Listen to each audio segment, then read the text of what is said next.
वंदे मातरम। दोस्तों बहुत बहुत स्वागत है आप सभी का न्यूज इंडिया में। पर अभी तक आपने इस वीडियो को लाइक नहीं किए हैं तो लाइक कर लीजिए और चैनल पर नए हैं तो चैनल को सब्सक्राइब कर लीजिए। साथ में बेल आइकन भी प्रेस कर लीजिए और कमेंट बॉक्स में अपनी राय को जरूर लिखें। तो चलिए बढ़ते हैं खबरों की ओर। जी हाँ, आपको बता दें कि दिल्ली के उप मुख्यमंत्री मनीष सिसोदिया को आज सीबीआई ने कथित शराब घोटाले मामले में पूछताछ के लिए सुबह 11 बजे बुलाया था। हालांकि मनीष सिसोदिया ने कल तक जांच में पूरा सहयोग करने की बात कही थी, लेकिन आज सुबह उन्होंने सीबीआई को एक पत्र लिखे हैं। पत्र में उन्होंने मांग की है कि सीबीआई उन्हें कुछ वक्त दे। जी हाँ, मनीष सिसोदिया ने सीबीआई को पत्र लिखकर कुछ समय मांगे हैं। उन्होंने पत्र में लिखा है कि उन्हें दिल्ली का बजट तैयार करना है। दिल्ली का बजट प्रभावित न हो इसलिए उन्हें कुछ वक्त चाहिए। अगर सीबीआई को गिरफ्तार करना है तो उन्हें गिरफ्तार कर ले। उन्हें गिरफ्तारी से डर नहीं लगता है। उन्होंने पहले भी जांच में पूरा सहयोग किया था और आगे भी वो जांच में पूरा सहयोग करेंगे, लेकिन अगर वो इस वक्त गिरफ्तार होते तो कहीं ना कहीं दिल्ली का बजट जो है वो प्रभावित होगा, इसलिए वो सीबीआई से कुछ वक्त मांग रहे हैं। वहीं सिसोदिया ने कहा कि बीजेपी उन्हें गिरफ्तार कराना चाहती है, इसलिए उन्होंने सीबीआई को पत्र लिखकर मांग की है, क्योंकि उनकी गिरफ्तारी से दिल्ली का बजट प्रभावित होगा।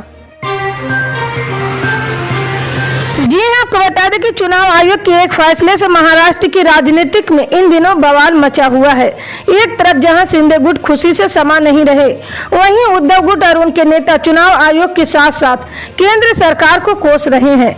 हाल ही में चुनाव आयोग ने शिवसेना का चुनाव चिन्ह और पार्टी का नाम शिंदे गुट को सौंप दिया, जिससे उद्धव गुट के नेता नाराज हो गए हैं और तर्क टिप्पणी करने लगे हैं। इस बीच केंद्रीय गृह मंत्री अमित शाह ने भी चुनाव आयोग के कदम को सही ठहरा दिया, तो उद्धव गुट के नेता और राज्यसभा सांसद संजय राउत ने टिप्पणी की है। जी हां, संजय राउत ने कहा, मैंने ट्वीट कर बताया कि किस तरह से हमसे तीर बाण चुनाव निशान और नाम छीनने के लिए 20 करोड़ का लेना देना हुआ है। ये मेरा आरोप है। जो गद्दार गुट के लिए एक विधायक 50-50 करोड़ का भाव लगाते हैं। जी हां, उन्होंने कहा कि ऐसे में पार्टी ने चुनाव निशान लेने के लिए जरूर इतनी रकम खर्च की होगी, ये मुझे भरोसा है। संजय राउत ने कहा कि कल सुप्रीम कोर्ट में हम चुनाव आयोग के फैसले के खिलाफ अपील दाखिल करेंगे। जी हाँ, आपको बता दें कि भारतीय रेलवे की आधिकारिक वेबसाइट पर सुबह 11 बजे तक के अपडेट के मुताबिक आज यानी 19 फरवरी 2023 को 464 ट्रेनों को पूरी तरह रद्द कर दिया गया है, जबकि 72 ट्रेनें आंशिक तौर पर कैंसिल की गई है। वहीं 111 ट्रेनों को डाइवर्ट और 21 ट्रेनों को रिशेड्यूल भी किया गया है। जी हाँ, इन ट्रेनों में दिल्ली, यूपी, बिहार, पंजाब समेत देश भर के विभिन्न राज्यों की पैसेंजर ट्रेनें, सियालदा एवं जनशताब्दी एक्सप्रेस और स्पेशल गाड़ियां शामिल हैं। जी आपको बता दें कि उत्तर प्रदेश के प्राइमरी स्कूलों में काम कर रहे शिक्षा मित्रों की बड़ी खबर सामने आई है। राज्य की योगी सरकार ने शिक्षा मित्रों की रिटायरमेंट की उम्र तय कर दी है। मतलब ये हो गया है कि शिक्षा मित्र कितने सालों तक नौकरी कर पाएंगे। राज्य सरकार द्वारा जारी आदेश के मुताबिक अब शिक्षा मित्र भी सामान्य शिक्षकों की तरह 60 साल की उम्र में रिटायर हो जाएंगे। इसके बाद वो स्कूलों में बच्चों को नहीं पढ़ा सकेंगे। राज्य सरकार रिटायर होने वाले शिक्षा मित्रों को अनुबंध नहीं बढ़ाएगी। इससे पहले प्रदेश में काम कर रहे शिक्षा मित्रों की रिटायरमेंट की उम्र तय नहीं थी। जी आपको बता दें कि समाजवादी पार्टी एमएलसी स्वामी प्रसाद मौर्य के अलावा कुछ और पार्टी नेता बीते दिनों से बेलगाम बयानबाजी कर रहे हैं। बेलगाम बयानबाजी पर शिवपाल सिंह यादव ने चेतावनी दी है। सपा के कई नेताओं की नाराजगी और रामचरितमानस पर हो रही बयानबाजी को ही इसकी खास वजह बताई जा रही है। जी हाँ, शिवपाल यादव ने कहा कि जो भी पार्टी की बात है उनको पार्टी के हित में रखना चाहिए, उन्हें अनुशासन में लाना चाहिए। कोई भी बात हो तो उसे पार्टी फॉर्मेट में बात को रखनी चाहिए। अगर पार्टी संगठन में रहने हैं तो अनुशासन में रहना होगा। अनुशासनहीनता कोई करेगा तो पार्टी उसके खिलाफ कार्रवाई करेगी। सपा के दिग्गज नेता का ये बयान सीतापुर में आया है। वे यहाँ एक कार्यक्रम में शामिल होने के लिए पहुंचे थे। जी हाँ, आपको बता दें कि दुनिया तुर्की और सीरिया के भूकंप से बचे लोगों को मदद की पेशकश करने के लिए एकजुट है। तुर्की और सीरिया के हालात पर पूरी दुनिया की नजरें टिकी हुई है और सभी बस यही दुआ करें कि जल्द से जल्द देश भूकंप के प्रभावों से बाहर निकल जाए और अब इससे ज्यादा नुकसान न हो।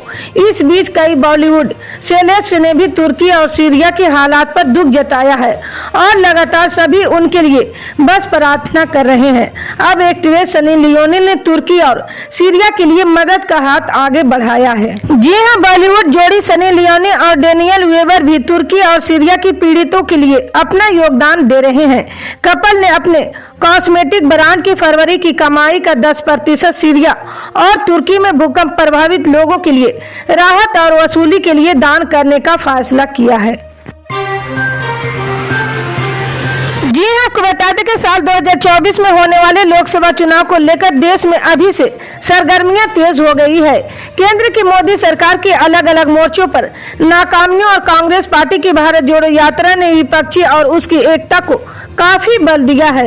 भारत जोड़ो यात्रा ने जो असर छोड़ा है उससे कांग्रेस के अलावा दूसरे विपक्षी दलों के नेता बेहद उत्साहित है। इन सब के बीच बिहार के मुख्यमंत्री और जेडीयू प्रमुख नीतीश कुमार ने बड़ा बयान दिया है। जी हाँ, पटना में आयोजित सीपीआई एमएलए के राष्ट्रीय कन्वेंशन में मुख्यमंत्री नीतीश कुमार ने कहा कि नेतृत्व करने को लेकर मेरी कोई व्यक्तिगत इच्छा नहीं है। हम तो सिर्फ बदलाव चाहते हैं, जो सब तय करेंगे वही होगा। सीएम नीतीश कुमार ने कहा कि अब कांग्रेस को आगे का फैसला करना चाहिए और विपक्षी एकजुटता में देरी नहीं करनी चाहिए। जी हाँ, आपको बता दें कि एक ताजा पश्चिमी विक्षोभ 18 फरवरी की रात तक पश्चिमी हिमालय तक पहुंच जाएगा। वहीं एक तरफ पहाड़ी इलाकों में बर्फबारी और बारिश का सिलसिला जारी है, तो वहीं दूसरी तरफ मैदानी इलाकों में तापमान में तेजी से वृद्धि हो रही। गुजरात, महाराष्ट्र, गोवा और तटीय कर्नाटक के कई हिस्सों में आज अधिकतम तापमान 37 और 39 डिग्री के बीच रहने की संभावना है। जी हाँ, स्काईमेट वेदर एजेंसी की रिपोर्ट के मुताबिक अगले 2 से 3 दिन के दौरान उत्तर पश्चिम और मध्य भारत में न्यूनतम तापमान धीरे धीरे बढ़ सकता है। जी हाँ, इसके अलावा आज अंडमान और निकोबार द्वीप समूह में 1 या 2 माध्यम बारिश हो सकती है। जी आपको बता दें कि तमिलनाडु की पूर्वी ईरोड सीट पर होने वाले उपचुनाव में अभिनेता से राजनेता बने कमल हसन सत्तारूढ़ दरमुख के नेतृत्व वाले सेक्युलर प्रगतिशील गठबंधन के लिए प्रचार करेंगे। इस सीट से गठबंधन ने कांग्रेस उम्मीदवार EVKS एलम गोवन को चुनाव में खड़ा किया है। जी हाँ, ऐसा पहली बार होगा जब कमल हसन की पार्टी मक्कल निधि मय्यम किसी अन्य पार्टी का समर्थन करने जा रही है, क्योंकि 2018 में पार्टी बनने के बाद 2021 के विधानसभा चुनाव में सहित सभी चुनाव में कमल हसन की पार्टी अकेले चुनाव लड़ी है। जी आपको बता दें कि रांची स्थित पंडरा बाजार समिति में हर दिन करोड़ों रुपए का कारोबार होता है। हर माह 25 लाख रुपए से अधिक किराए के रूप में बाजार समिति को आता है, लेकिन मंडी में सुविधाएं ना के बराबर है। यहाँ पर पर्याप्त व्यवस्थाओं के प्रति ना तो मार्केटिंग बोर्ड और ना ही पंडरा बाजार समिति का ध्यान है। सुविधाएं नहीं होने से हर दिन व्यापारी, ट्रक ड्राइवर, खलासी और मजदूर से लेकर आने वाले लोगों को परेशानी होती है।